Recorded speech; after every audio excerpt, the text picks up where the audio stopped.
Hello friends, எல்லோரும் எப்படி இருக்கீங்க? இன்றைக்கி நம்ம வீடியோவில் எல்லாருக்கும் தெரிஞ்ச ஒரு சிம்பிளான ஈஸியான ஸ்நாக் ரெசிபி தான் பார்க்க போகிறோம். இந்த ரெசிபி ஒரு சிலருக்கு கரெக்டான அளவு போட்டு செய்ய தெரியல அப்படின்னா இந்த ரெசிபி உங்களுக்கு ரொம்பவே யூஸ்ஃபுல்லாக இருக்கும். அதே மாதிரி நம்ம ஸ்கூல்லாம் படிக்கும் போது பார்த்திங்கன்னா வீட்டில் அதிகமாக இந்த ரெசிபி கண்டிப்பாக ட்ரை பண்ணியிருப்பாங்க. ஏன்னா வீட்டில் இருக்கக்கூடிய அந்த கோதுமை மாவு வெல்லம் வச்சு டக்குன்னு செய்யக்கூடிய ஒரு ஸ்நாக்காக இருக்கும் இது. வாங்க ஒரு டேஸ்டியான ஸ்நாக் எப்படி செய்யறதுன்னு சொல்லிட்டு பார்க்கலாம். முதல்ல வெல்லத்தை கரைச்சி எடுத்துக்கலாம். ஒரு பாத்திரத்தில் 3/4 கப் அளவுக்கு வெல்லம் சேர்த்துக்கிறேன். மெஷர்மெண்ட் கப்பில் தான் அளந்து எடுக்கணும்னு இல்லை, நீங்கள் எந்த கப்பில் வேணாலும் நான் சொல்கிற எல்லா பொருளையும் ஒரே கப்பில் அளந்து சேர்த்துக்கோங்க. கப் அளவுக்கு தண்ணி, மாவு கரைக்கும் போது நம்ம தண்ணி தேவைப்பட்டால் சேர்த்துக்கலாம். இப்போது 1/2 கப் மட்டும் சேர்த்துக்கலாம். வெல்லத்தில் தூசி கல்லெல்லாம் எதுவுமே இல்லை அப்படின்னா கரைச்சி வடிகட்டி சேர்க்கணும்னு இல்லை, அப்படியே நீங்கள் சேர்த்துக்கோங்க. கொஞ்சம் தூசி கல் இருக்கிற மாதிரி இருந்ததுனால நான் வடிகட்டி சேர்த்துக்கிறேன். வெல்லம் நல்லா கரைஞ்சிடுச்சு. இப்போ நான் ஸ்டவ் ஆஃப் பண்ணிக்கிறேன். நல்லா சூடு ஆறணும். நான் மிக்சிலே போட்டு பார்த்தீங்கன்னா அரைச்சி எடுக்க போகிறேன். அதனால் நல்லா சூடு ஆற விட்டுக்க போகிறேன். நீங்கள் விஸ்கு வச்சு கை வச்சு இல்லை மாவை கரைச்சிக்கிறீங்க அப்படின்னா கொஞ்சம் சூடாக கூட நீங்கள் சேர்த்துக்கலாம். நான் இப்போ நல்லா சூடு ஆற விட்டுக்கிறேன். நான் இப்போ பார்த்தீங்கன்னா 2 வாழைப்பழம் எடுத்து வச்சுருக்கேன். நீங்கள் மஞ்சள் வாழைப்பழம் இல்லை பச்சை வாழைப்பழம் எதுனாலும் எடுத்துக்கோங்க. இப்போ நான் 2 பழம் கொஞ்சம் பெருசாக இருக்கும் பாருங்கள் மஞ்சள்லேயே, அதை எடுத்திருக்கேன். நல்லா பழுத்த பழமாக எடுத்துக்கோங்க. டேஸ்ட் ரொம்ப சூப்பராக இருக்கும். ஒரு மிக்ஸி ஜார் எடுத்துக்கிட்டு அதில் இந்த 2 பழத்தையும் சேர்த்துக்கிறேன். எல்லாத்தையுமே நான் மிக்ஸி ஜார்லேயே அரைச்சி சேர்த்துக்க போகிறேன். உங்களுக்கு டைம் ரொம்ப சீக்கிரமாக முடிஞ்சிடும். செய்யறதுக்கு ரொம்ப ஈஸியாக இருக்கும். விஸ்க் வச்சு மிக்ஸ் பண்ணிட்டு இருக்கிறதுக்கு பதிலாக இந்த மாதிரி பண்ணுங்கள். முதல்ல பழத்தை கொஞ்சம் லைட்டாக அரைச்சிக்கலாம். பழத்தை இந்த அளவுக்கு கொஞ்சம் அரைச்சதுக்கப்புறம் 2 கப் கோதுமை மாவு சேர்த்துக்கிறேன். கூடவே 1/4 டீஸ்பூன் சோடா உப்பு சேர்த்துக்கலாம். நல்லா புசு புசுன்னு சாஃப்டாக எழும்பி வரதுக்காக. ஏலக்காய் தூள் கொஞ்சம் சேர்த்துக்கிறேன். சர்க்கரை போட்டு அரைச்சிருக்கிறதுனால கொஞ்சம் நிறையா தெரியும் பார்க்க. வெறும் ஏலக்காய் தூளாக நீங்கள் அரைச்சிங்கன்னா ஒரு 2-3 சிட்டிகை சேர்த்துக்கோங்க, கரெக்டாக இருக்கும். எப்போவுமே ஸ்வீட் செய்யும் போது ஒரு சிட்டிகை உப்பு சேர்த்து செய்யும் போது அந்த ஸ்வீட் நல்லா எடுத்து கொடுக்கும். அதனால் உப்பு கொஞ்சம் சேர்த்துக்கிறேன். கூடவே கரைச்சி எடுத்து வச்சுருக்க அந்த வெள்ளை கரைச்சல் நல்லா சூடு ஆறிடுச்சு. இப்போ அதை சேர்த்துக்கலாம்.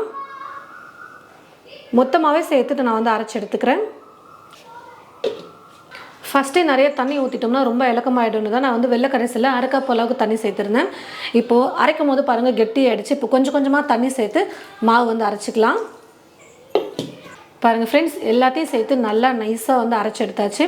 உருண்டைகள் இல்லாமல் நம்ம கையில் மிக்ஸ் பண்ணுறதை விட விஸ்க் வச்சு மிக்ஸ் பண்ணுறதை விட இந்த மாதிரி வாழைப்பழத்தை நம்ம எப்படியும் அரைக்கிற மாதிரி இருந்ததுன்னா மிக்சியில் போட்டு எல்லாத்தையும் ஒன்றா போட்டு இப்படியே அரைச்சிக்கோங்க. இல்லை நீங்கள் வாழைப்பழத்தை மசிச்சு செய்ய போகிறீங்கன்னா விஸ்க் வச்சு நீங்கள் கலந்து கொடுத்துக்கோங்க. மிக்சியில் போட்டு அரைச்சிட்டோம்னா ரொம்ப ஈஸி, டக்குன்னு எல்லாத்தையும் ஒன்றா மிக்ஸ் பண்ணிக்கலாம். இப்போ இதை ஒரு பாத்திரத்தில் மாற்றிட்டு ஒரு 1/2 மணி நேரத்துக்கு அப்படியே நான் விட்டுற போகிறேன். நல்லா மாவு ஊறுச்சுன்னா போண்டா சூப்பராக வரும். நல்லா எண்ணெயில் ஃப்ரை பண்ணி எடுக்கும்போது நல்லா மொறுமொறுன்னு இருக்கும். நல்லா சாஃப்டாகவும் உள்ளே பார்த்திங்கன்னா பஞ்சு மாதிரி இருக்கும். சாப்பிட்றதுக்கு ரொம்ப சூப்பராக இருக்கும். ஒரு 1/2 மணி நேரத்துக்கு அப்படியே நான் ஊற விட்டுக்கிறேன். 1/2 மணி நேரத்துக்கு மாவை நல்லா ஊற வச்சு எடுத்தாச்சு. நல்லா இப்போ மாவு ஊறி இருக்கும். போண்டா பாருங்கள் இப்போ சூப்பராக இருக்கும். எண்ணெயில் ஃப்ரை பண்ணுறதுக்கே நல்லா புசு புசுன்னு சூப்பராக எலும்பி நல்லா மொறுமொறுன்னு உள்ளே சாஃப்டாக வரும். எப்போவுமே இந்த மாதிரி போண்டா செய்யும் போது கொஞ்சம் 1/2 மணி நேரம் ஊற வச்சுட்டு அதுக்கப்புறம் ட்ரை பண்ணுங்கள். கடாயில் எண்ணெய் ஊற்றி வச்சுட்டா எண்ணெயை நல்லா சூடேறிடுச்சு.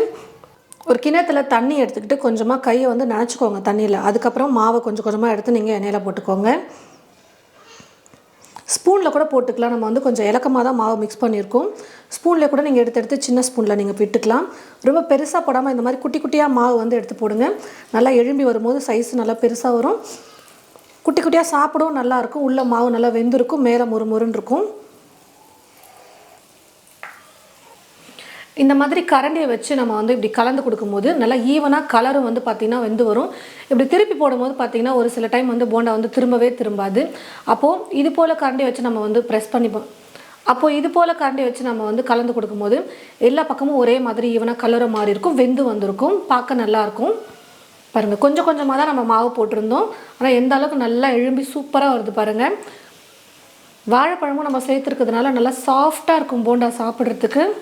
நல்லா பழம் ரொம்ப கனிஞ்சிருச்சு, ரொம்ப பழுத்துருச்சு, சாப்பிட முடியாது அப்படின்னா டக்குன்னு வீட்டில் கோதுமை மாவு இருந்துச்சு, வெல்லம் இருந்ததுன்னா இது போல் ட்ரை பண்ணி பாருங்கள். போண்டா நல்லா வெந்து வந்துருச்சு. இப்போ நான் எடுத்துக்கிறேன். இது போல் வடிகரண்டி யூஸ் பண்ணிக்கோங்க. இருக்கிற எக்ஸ்ட்ரா எண்ணெயும் நல்லா வடிஞ்சு வந்துடும். சாப்பிட்றதுக்கு ஸ்நாக் எண்ணெய் இல்லாமல் இருக்கும். வெல்லம் சேர்த்துருக்கிறதுனால கொஞ்சம் கலர் கொஞ்சம் டார்க்காக இருக்கிற மாதிரி தான் வரும். அதனால் ரொம்ப டார்க் ஆகிற மாதிரி விட்டுறாதீங்க. அப்புறம் தீஞ்சிருச்சுன்னா சாப்பிட டேஸ்ட் நல்லா இருக்காது.